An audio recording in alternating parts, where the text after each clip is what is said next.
What's up guys, mga kapoystek, mayroon ako ditong EP.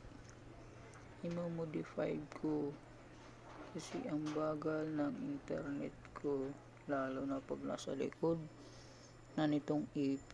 Yung mga nasa likod hindi na makapag wifi ng maayos, kaya ang gagawin ko dito, modify, lagyan ko ng antenna, dagdagan ko para yung mga nasa likod makapag internet na ng maayos.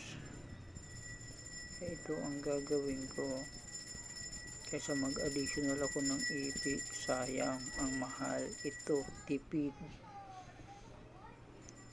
na solid na magagamit mo talaga, na effective.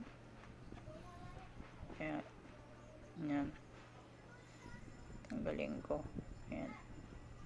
Yan lang ang laman ng kumpas na to na EP.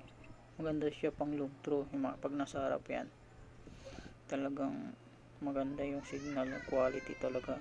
Kasi pag nasa likod na yan, wala na. Kaya ang gagawin ko dito, lagyan ko na ng isa pang antenna para maganda yung mga nasa likod makapag internet pa rin.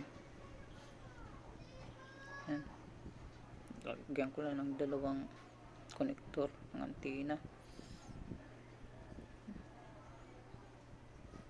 Yan siya, binatasan ko kabilaan. Yan itsura, may sumay na. Yes, yan, medyo mataas kasi yan. Yan ang ginawa ko. Lagyan ko pa rin nasa baba, makapag internet pa rin yung mga nasa likod. Okay, thank you.